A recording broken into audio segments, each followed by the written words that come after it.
வெட்டும் கடாமிசை தோன்றும் வெங்கூற்றன் விடும் கயிற்றால் கட்டும் பொழுது விடுவிக்க வேண்டும்.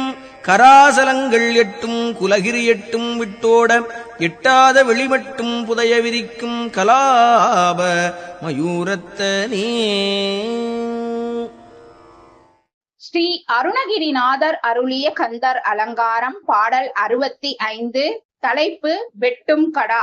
விளக்கம். உலகை தாங்கும் 8 திக்கு யானைகளும் 8 மலைகளும் விளங்கும்படியும் வானவெளியை மறைக்கும்படியும் விரிகின்ற தோகையினை உடைய மயில் வாகனமாக உடையவரே. எருமை கடாவின் மீது வருகின்ற யமன் என் மீது பாசக்கயிற்றை வீசும் போது அடியேனை தேவரில் விடுவித்து காத்தருள வேண்டும். வெற்றிவேல் முருகனுக்கு ஹரோகரா. வேலும் மயிலும் சேவலும் துணை. ஆறுமுகம் அருளிடும் அனுதினமும் ஏறுமுகம். சத்தியமாவது சரவண பவனே. வாழ்க வளமுடன்.